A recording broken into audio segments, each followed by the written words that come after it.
ท่านทั้งหลายจิตที่ฝึกฝนกับจิตที่ไม่ได้ฝึกฝนย่อมแตกต่างกันจิตที่ฝึกฝนจิตนั้นสงบนิ่งเหมือนลิงนอนหลับจิตที่ไม่ได้ฝึกฝนเหมือนลิงกระโดดโลดเต้นตามกิ่งไม้ลักษณะของลิงนอนหลับลักษณะของลิงกระโดดโลดเต้นย่อมแตกต่างกันการฝึกจิตก็ให้จิตเราสงบเหมือนลิงนอนหลับแต่ความเป็นจริงจิตของเรามันไม่เคยสงบ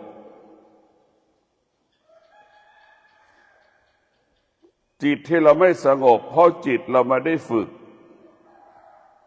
เมื่อจิตไม่ได้ฝึกจิตมันก็วุ่นวายเมื่อจิตวุ่นวายจิตก็อยู่ไม่ติดอยู่ไม่ติดที่เมื่อจิตไม่สงบกินไม่มีความสุขอยู่ไม่มีความสุขนอนไม่มีความสุขตื่นไม่มีความสุข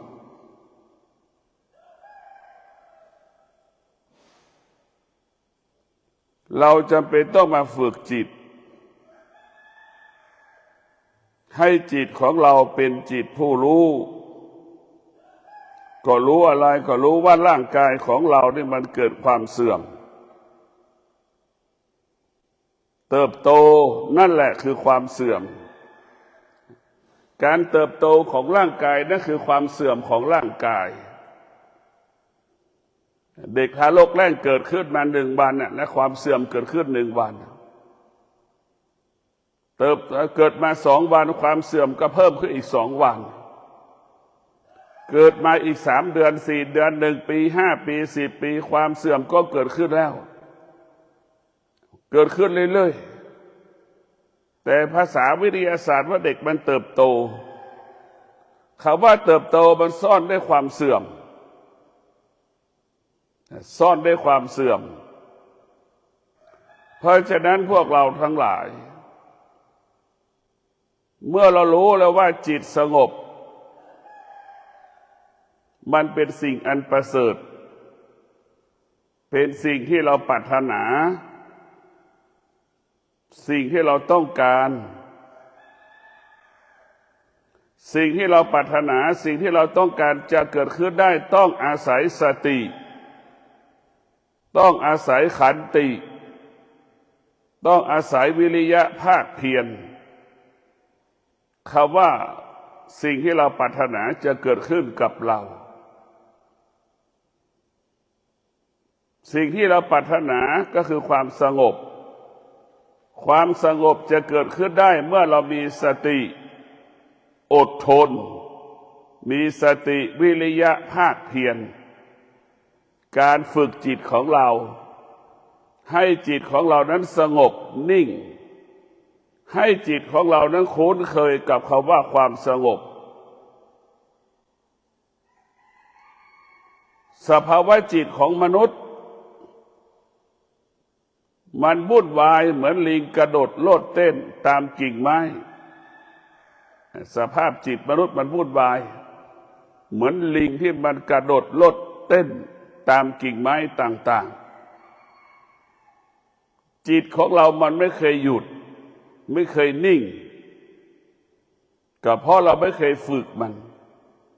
เมื่อจิตมันไม่เคยฝึกมันก็ไม่รู้ว่าความสงบเมื่อจิตเราฝึกจิตแล้วจิตมันสัมผัสกับความสงบความสงบก็กลายเป็นบ้านของจิตความสงบกลายเป็นอาหารของจิตความสงบกลายเป็นอาภรณ์ของจิตความสงบจึงเป็นดอกไม้ชนิดหนึ่งของจิตพวกเราทั้งหลายเมื่อเรามีความสงบเกิดขึ้น สงบที่นี้ไม่ใช่ว่าสงบไม่รู้สงบที่นี้สงบรู้สงบรู้เบื้องต้นฝึกให้มันสงบที่สุดความสงบเหล่านั้นจะกลายเป็นตัวรู้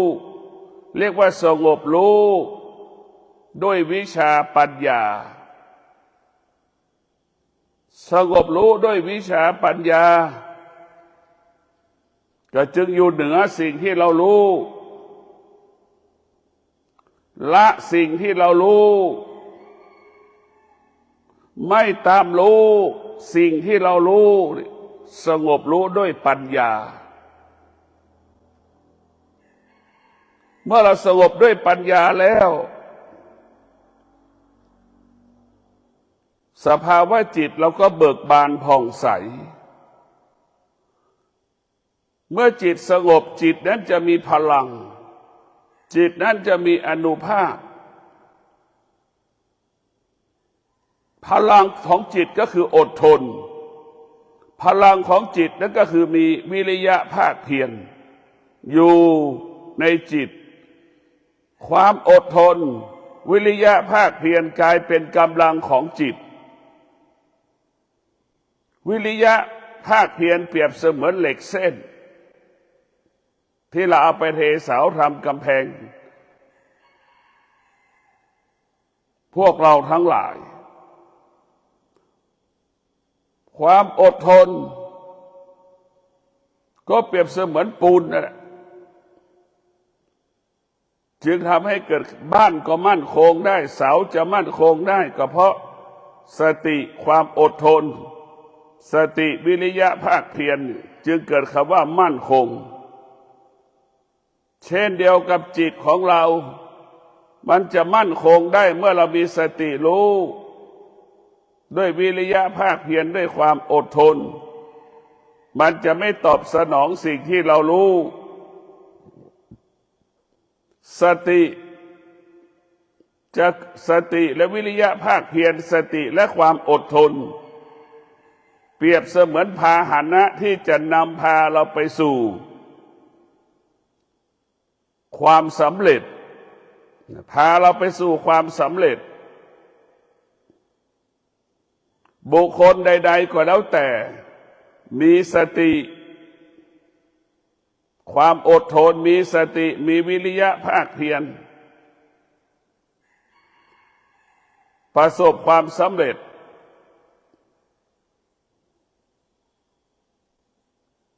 ไม่มีอะไรที่มีพลังเท่ากับความอดทนไม่มีอะไรมีพลังเท่ากับความวิริยะภาคเพียรความอดทนมีวิริยะภาคเพียรมีพลังและมีอานุภาพมีพลังและมีอานุภาพให้เราสำเร็จได้ด้วยความอดทนด้วยวิริยะภาคเพียรความสำเร็จนั้นสะอาดและบริสุทธิ์ปราศจากสิ่งที่เป็นอาธรรมสิ่งที่เป็นอกุศลหากความสำเร็จนั้นเกิดจากความอดทนหากความสำเร็จนั้นเกิดจากวิริยะภาคเพียรความสำเร็จนั้นบริสุทธิ์ดังพระอรหันต์ทุกรูปได้บรรลุธรรมดังพระพุทธเจ้าทุกพระองค์ได้บรรลุธรรมดังหลวงปู่มั่นได้บรรลุธรรมความสำเร็จนั้นบริสุทธิ์บริบูรณ์พวกเราทั้งหลายเมื่อเรารู้ว่าจิตเรา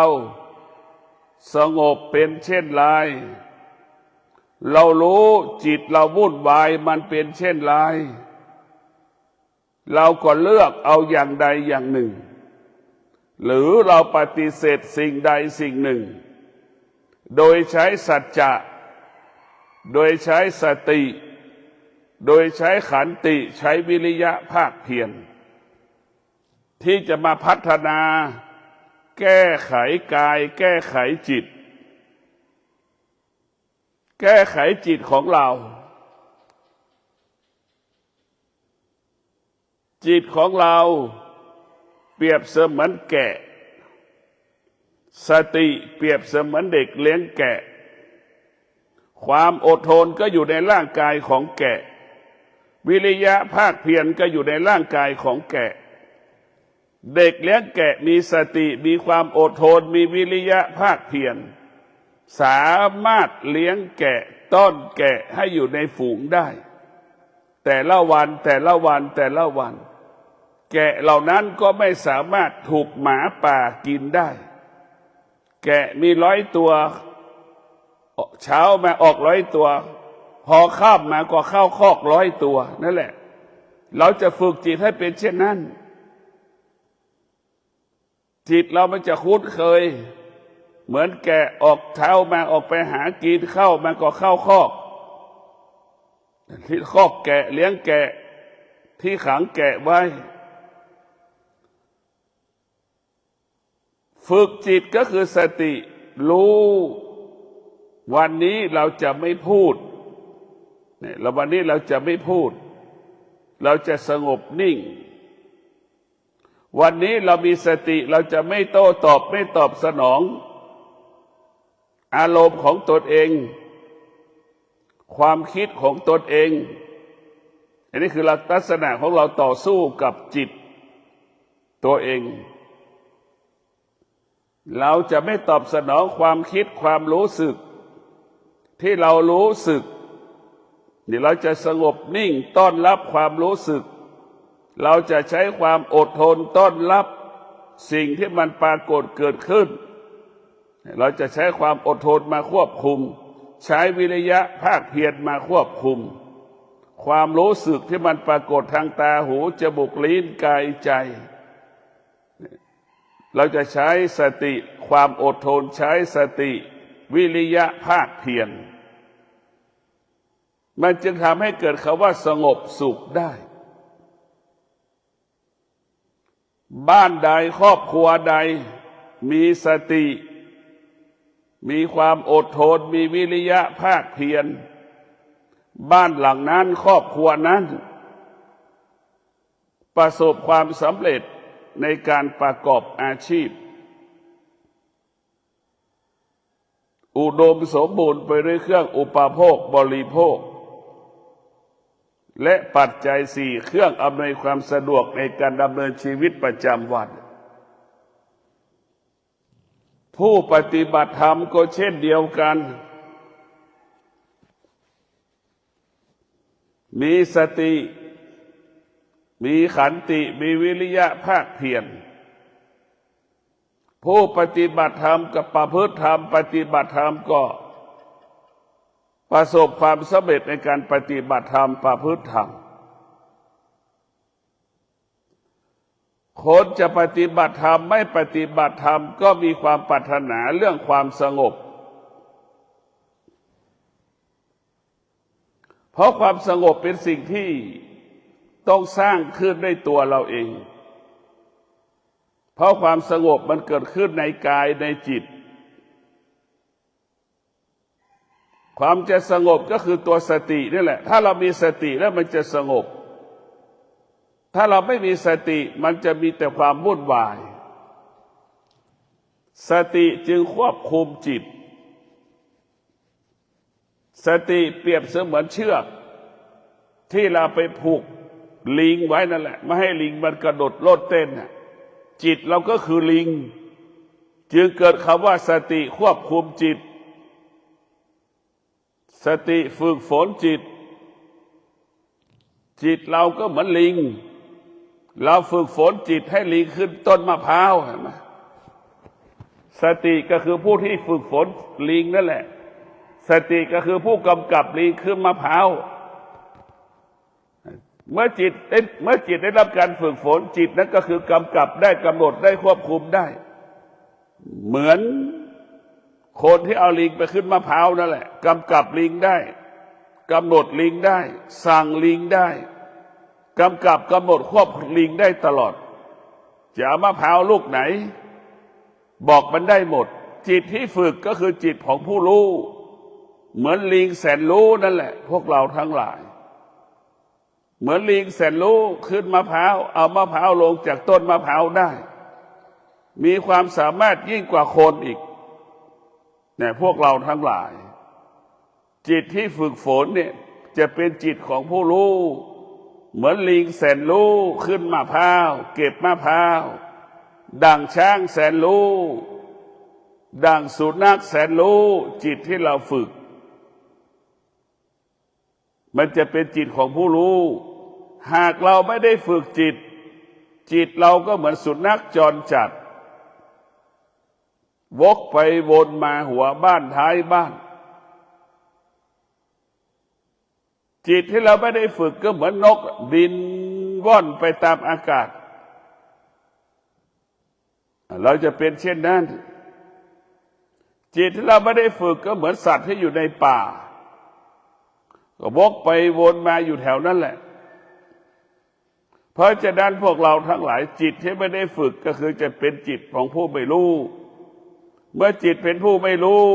มันจึงไม่รู้ความจริงมันเข้าไม่ถึงความจริง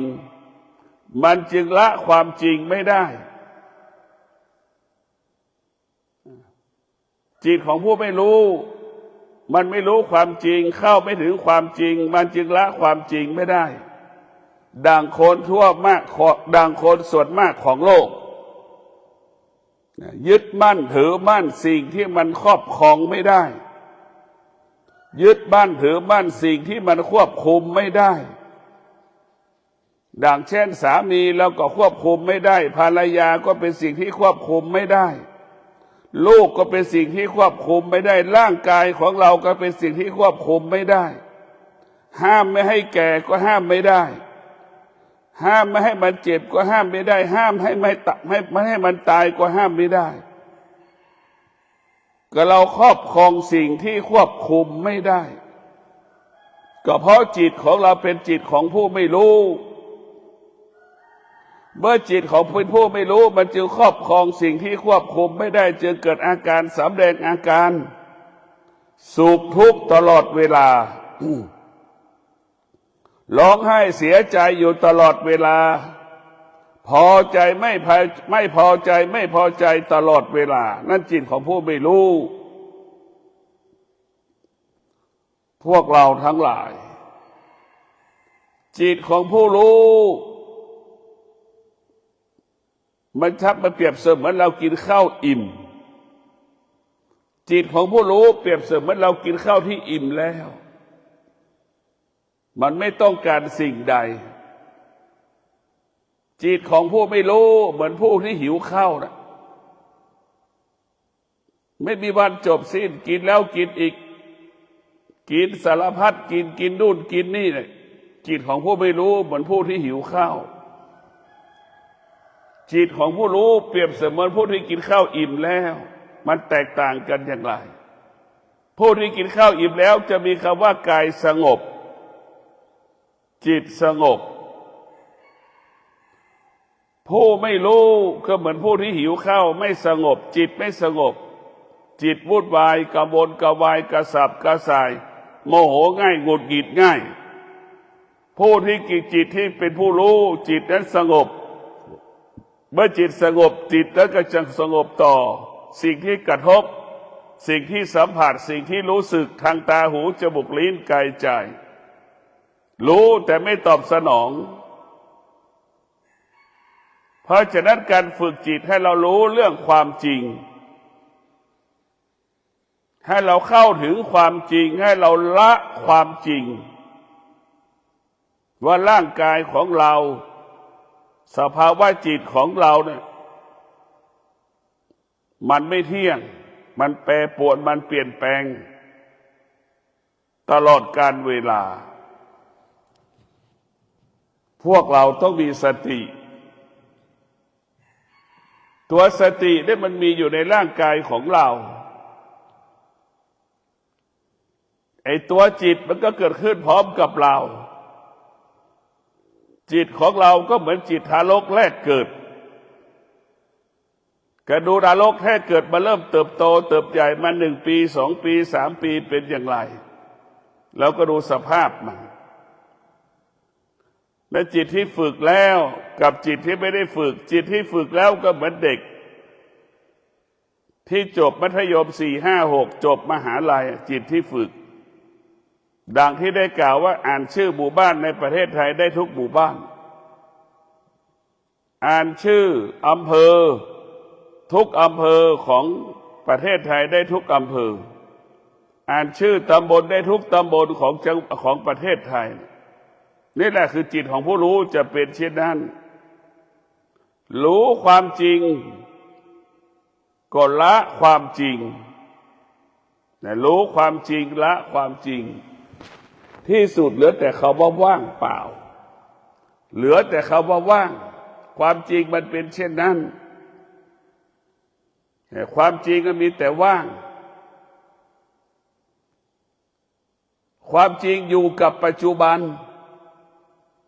ความไม่เป็นจริงอยู่กับอดีตอยู่กับอนาคต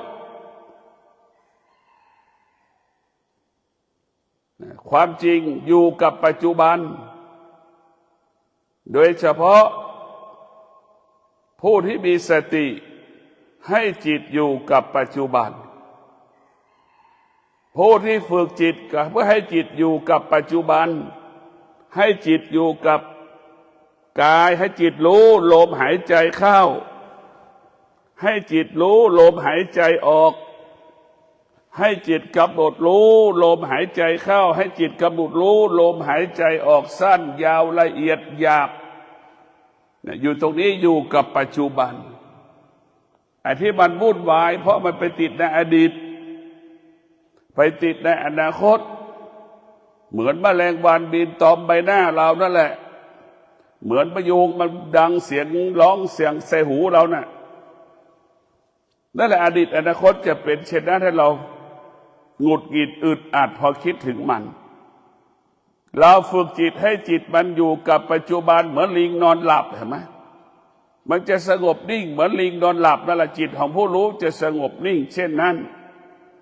จิตของผู้ไม่รู้ก็เปรียบเสมือนลิงที่มันกระโดดโลดเต้นมันทุกข์มันทรมานมันลำบากมันมีความเสี่ยงเพราะฉะนั้นพวกเราทั้งหลายผู้เป็นพ่อผู้เป็นแม่ทั้งหลายต้องฝึกจิตผู้เป็นพ่อผู้เป็นแม่ต้องนำลูกไปฝึกจิตเมื่อพ่อแม่เป็นผู้รู้ลูกมันก็จะเป็นผู้รู้เมื่อพ่อแม่เป็นผู้ไม่รู้ลูกมันก็เป็นผู้ไม่รู้ส่วนมากมันเป็นเช่นนั้นส่วนมากมันเป็นเช่นนั้นแม่เป็นเช่นใดพ่อเป็นเช่นใดลูกก็เป็นเช่นนั้นตอนที่แม่แต่งงานพ่อแม่ก็ตอนที่แม่แต่งงานแม่ก็ไปติดหลงพ่อปล่อยให้แม่ตัวเองอยู่ข้างหลังตอนที่พ่อแต่งงานก็เป็นหลงเมียตัวเองสามีตนเองหลงภรรยาตนเองปล่อยให้แม่อยู่ข้างหลังพอเราแต่งงานเสร็จเรามีลูกเติบโตลูกก็ไปให้ลูกแต่งงานลูกก็เป็นหลงเมียมันต่ออีกเห็นไหมนี่แหละพ่อเป็นเช่นไรลูกก็เป็นเช่นนั้นพ่อแม่เป็นผู้ไม่รู้ลูกก็เป็นผู้ไม่รู้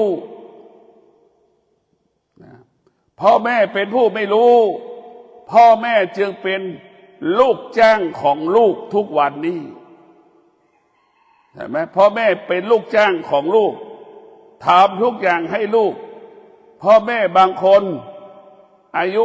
60ยังซักเสื้อซักผ้าให้ลูกตัวเองซักกางเกงในให้ลูกตนเองอยู่นี่เป็นสิ่งที่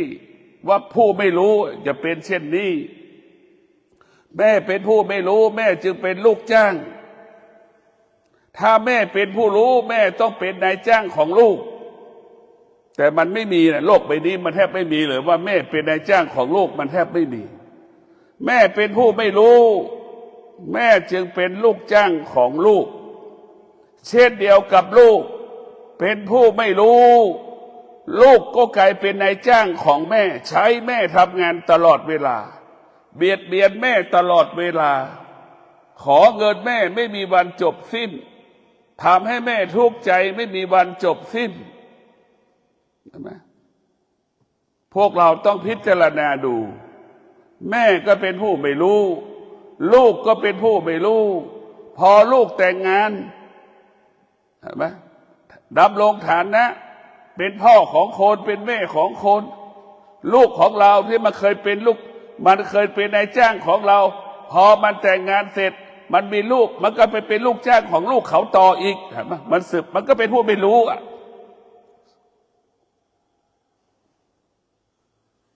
ลูกมันก็กลายเป็นนายจ้างของแม่ต่ออีกเห็นไหม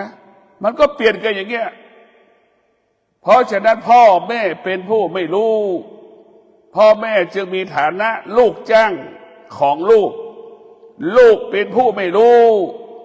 ลูกจึงมีฐานะเป็นนายจ้างของแม่นะลูกทุกคนใช้แม่จนตายอาศัยแม่จนตายเป็นเช่นนี้เพราะฉะนั้นพวกเราทั้งหลายถ้าลูกคนไหนที่ฝึกจิตอบรมจิตลูกผู้นั้นก็จะเป็นลูกจ้างของพ่อแม่แม่คนไหนฝึกจิตแม่เป็นผู้รู้แม่จะต้องเป็นนายจ้างของลูกลูกคนไหนฝึกจิตจิตเป็นผู้รู้ลูกคนนั้นก็จะเป็นลูกจ้างของแม่แม่คนไหนได้ลูกมีฐานะเป็นลูกจ้างแม่มีความสุขแม่คนไหนครอบครัวไหนที่ได้ลูกมีฐานะเป็นลูกจ้างเนี่ยแม่มีความสุขถามว่าลูกจ้างกับนายจ้างใครตื่นก่อนลูกที่เป็นมีฐานะลูกจ้างจะต้องตื่นก่อนแม่เก็บกวาดละเช็ดถูบ้านล้างถ้วยล้างช้อนล้างชามกวาดถูเช็ดบ้านทำอาหารหุงข้าวเนี่ยลูกจ้างเป็นอย่างนี้ลูกคนไหนทำหน้าที่ลูกจ้างแม่มีความสุขที่สุดจะป่วยก็มีความสุขจะตายก็มีความสุขเพราะแม่เข้าถึงความจริงของลูกลูกเข้าถึงความจริงของแม่ลูกพึ่งพาตนเองได้อาศัยตนเองได้ทำได้ทุกอย่างเป็นที่ประจักษ์ต่อสายตาแม่แม่ก็รู้ว่าลูกมีความสามารถในการงานบ้านงานเรือนได้100%พวกเราทั้งหลายจิตของผู้รู้กับจิตของผู้ไม่รู้มันแตกต่างกันดังที่ได้กล่าวแม่เป็นผู้ไม่รู้แม่ก็ดำรงตนเป็นฐานะลูกจ้างของลูกลูกเป็นผู้ไม่รู้ก็ดำรงฐานะเป็นนายจ้างของแม่คือเบียดเบียนแม่เห็นไหมพวกเราทั้งหลายผู้เป็นแม่ทั้งหลายที่ฟังอยู่ในปัจจุบันนี้ฟังดูว่าแม่ทุกดำรงตนเป็นลูกจ้างลูกมันถูกไหมสร้างความอ่อนแอให้กับลูกลูกมันก็ไม่เข้มแข็งแม่มีธรรมะแม่มีสติแม่ต้องเป็นนายจ้างของลูกแม่ต้องเป็นนายจ้างของลูกลูกทำหน้าที่ลูกจ้างเห็นไหมตื่นนอนก่อนนายจ้างทำงานทุกอย่างในบ้านแทนนายแทนเจ้าของบ้านนั่นแหละแม่ถึงจะมีความสุขเพราะฉะนั้นแม่ต้องฝึกจิตให้จิตเป็นนายจ้างแม่ต้องดำรงตนเป็นนายจ้างของลูกลูกฝึกจิตเพื่อให้เป็นลูกจ้างของแม่ท่านทั้งหลายธรรมะของพระพุทธเจ้านั้นมันว่าด้วยเรื่องความจริงของปัจจุบันความจริงของปัจจุบันอยู่กับปัจจุบันว่าด้วยการจัดการบริหารชีวิตแต่ละวันนั่นแหละแม่เป็นผู้รู้ลูกเป็นผู้รู้มันจะสมดุลกันแม่เป็นผู้ไม่รู้ลูกเป็นผู้ไม่รู้มันไม่สมดุลพวกเราลูกที่มีสติลูกที่เป็นผู้รู้ก็จะเป็นผู้ดูแลค่าใช้จ่ายของพ่อแม่ลูกเป็นผู้รู้ลูกมีสติเมื่อมีสติลูกก็จะเป็นผู้รู้ดูแลค่าใช้จ่ายให้กับพ่อแม่รับผิดชอบค่าใช้จ่ายให้กับพ่อแม่ตรงกันข้ามลูกไม่ได้ฝึกฝนจิตลูกเป็นผู้ไม่รู้ ลูกเป็นผู้ไม่รู้ลูกก็อาศัยพ่อแม่เห็นไหมค่าใช้จ่ายแต่ละวันก็ขอพ่อแม่ค่ารายจ่ายแต่ละเดือนก็ขอพ่อแม่ลูกเป็นผู้ไม่รู้ก็เบียดเบียนพ่อแม่ก็ส่วนมากลูกก็เป็นผู้ไม่รู้อาศัยแม่ตลอดเวลาขอพ่อแม่ตลอดเวลาธรรมะของพระพุทธเจ้าก็คือฝึกจิตให้จิตเราเป็นจิตของผู้รู้ให้พวกเราทั้งหลายเมื่อจิตเป็นจิตผู้รู้แล้วนี่มันจะไม่เบียดเบียนพ่อแม่ไม่ขอเงินพ่อแม่ใช้จิตของผู้ไม่รู้เบียดเบียนพ่อแม่ขอเงินพ่อแม่ใช้ลูกคนไหนที่ไม่มีธรรมะก็ขอเงินพ่อแม่ใช้คือไม่มีธรรมะก็คือไม่มีขาดความอดทนขาดวิริยะภาคเพียรจึงไม่มีเงินทองไม่มีเงินไม่มีทองไม่มีทรัพย์ไม่มีสมบัติเพราะขาดวิริยะภาคเพียรเมื่อไม่มีธรรมะก็ไปขอเงินพ่อแม่ใช้ตลอดเวลาพ่อแม่80ลูก50ลูกอายุ60ยังขอเงินพ่อแม่ใช้อยู่ลูกอายุ40 50แม่80แม่บางคน70ก็ยังทำอาหารให้ลูกได้กินอยู่ในพวกนี้พวกเราทั้งหลายเบียดเบียนแม่ก็เบียดเบียนตัวเองเพราะแม่เป็นผู้ไม่รู้พวกเราทั้งหลายเรามีสติฝึกฝนจิตให้จิตเป็นผู้รู้เมื่อจิตเป็นผู้รู้จะไม่สร้างภาระไม่สร้างปัญหาให้ซึ่งกันและกันเช่นพ่อแม่สามีภรรยาลูกนี่จะไม่สร้างภาระจะไม่สร้างปัญหาแม่ก็พยายามพึ่งพาตนเองพ่อก็พยายามพึ่งพาตนเองลูกก็พยายามพึ่งพาตนเองไม่สร้างภาระไม่สร้างปัญหาให้กันและกันแบ่งเบาภาระซึ่งกันและกันนั่นจิตของผู้รู้จะเป็นเช่นนี้เรียกว่าพึ่งพาตนเองอาศัยตนเองถึงเราจะมีสามีถึงแม้จะมีภรรยาถึงเราจะมีลูกเราจะต้องพึ่งพาตนเองอาศัยตนเองนี่คือธรรมะให้เรามีสติรู้ไม่สร้างภาระไม่สร้างปัญหาให้กับบุคคลอื่นที่อยู่รอบๆตัวเราเช่นพ่อแม่สามีภรรยาลูกนี่แหละลูกที่มีสติ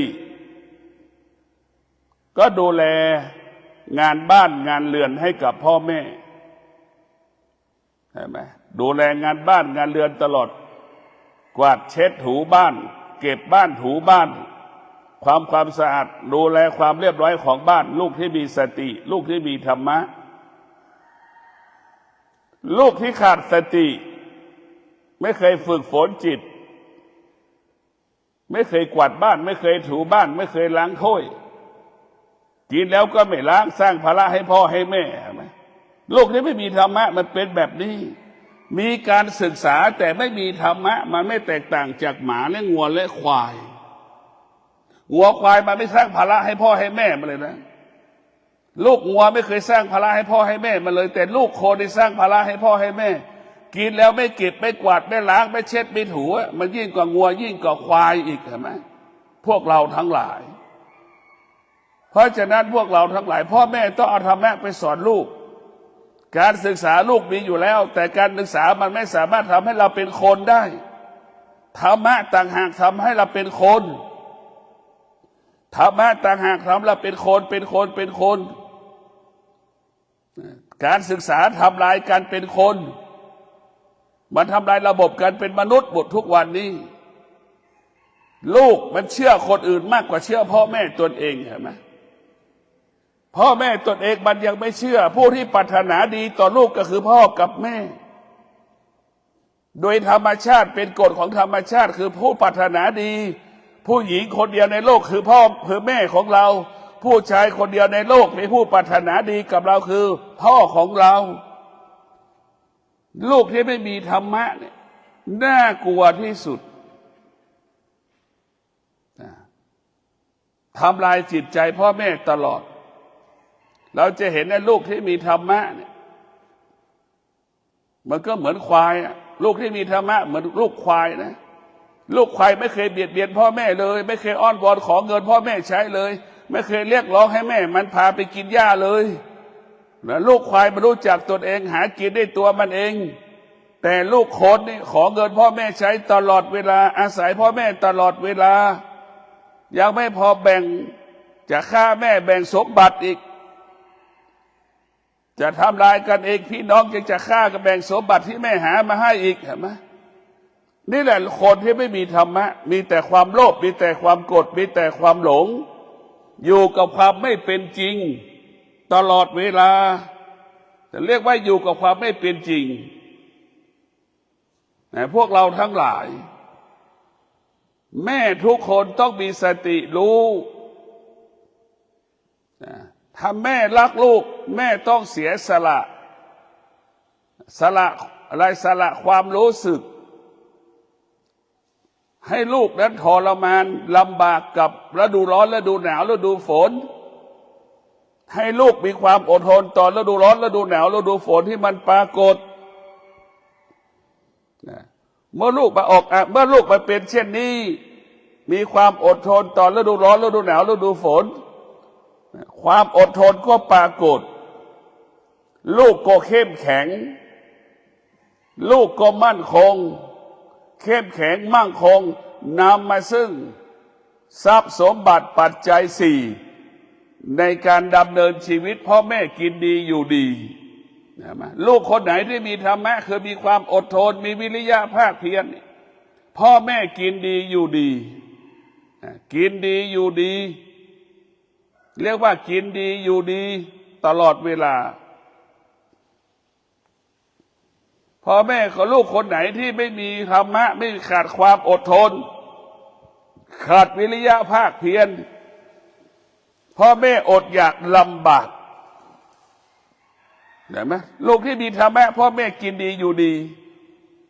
ความอดทนจะนำมาซึ่งทรัพย์สมบัติปัจจัยสี่ความอดทนนำมาซึ่งเครื่องอุดมเครื่องอุปโภคบริโภคเครื่องอำนวยความสะดวกในการดำเนินชีวิตเนี่ย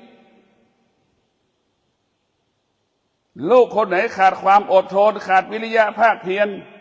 พ่อแม่อดอยากลำบากขาดแคลนเครื่องอำนวยความสะดวกในการดำเนินชีวิต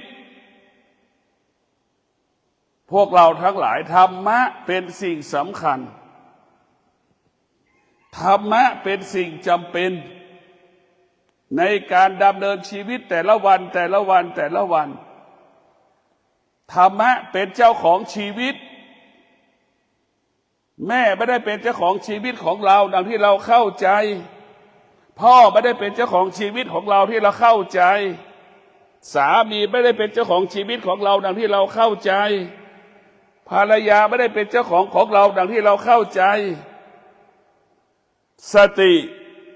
เป็นเจ้าของชีวิตถ้าเรามีสติเราก็ไม่ติดคุกเราขาดสติเราก็จะติดคุก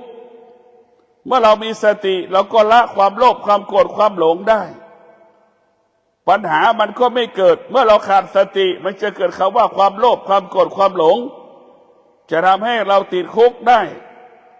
ทำให้เราอยู่ไม่มีความสุขได้ทุกอย่างมาอยู่ธรรมะเมื่อเรามีสติ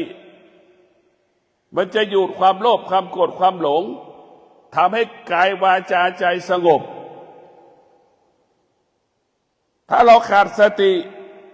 มันจะมีแต่ความโลภความโกรธความหลงมีแต่ความวุ่นวายมันมีอยู่งี้นะพวกเราสิ่งที่หงายธรรมะจะให้คว่ำสิ่งที่มันคว่ำธรรมะจะทำให้มันหงายถ้าเมื่อเราอยากเป็นคนเราต้องมีสติถ้าเรามีสติเราก็จะรักษาการเป็นมนุษย์สามีมีสติก็จะซื่อสัตย์ต่อภรรยาตนเองภรรยามีสติก็ซื่อสัตย์ต่อสามีตนเองลูกมีสติก็จะเคารพให้เกียรติพ่อแม่ตนเองอันนี้คือเป็นกฎของมันพ่อแม่มีสติพ่อแม่ดำรงตนด้วยศีลเป็นที่เคารพรักของลูกพ่อแม่คนไหนดำรงตนด้วยศีลเป็นที่เคารพรักของลูกมันจะเป็นกฎของมันโดยอัตโนมัติพวกเราทั้งหลายทุกอย่างมาอยู่ที่ธรรมะ มันไม่ได้อยู่สิ่งอื่นเพราะธรรมะอยู่ที่กายธรรมะเกิดจากการปฏิบัติตนประพฤติตนดำรงตนการประพฤติตนปฏิบัติตนดำรงตนให้เป็นประโยชน์เกิดประโยชน์ต่อกันและกันก็ขอความสุขสวัสดีจงเกิดแก่ท่านทั้งหลายท่านทั้งหลายมีสติรู้โดยเฉพาะแม่มีสติรู้แม่จะเป็นนายจ้างของลูกมีสติรู้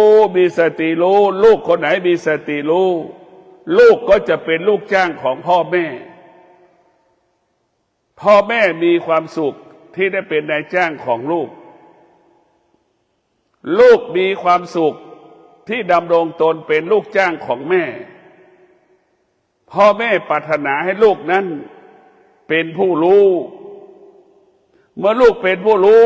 ลูกก็รับภาระการงานพ่อแม่รับภาระค่าใช้จ่ายให้พ่อแม่ดูแลพ่อแม่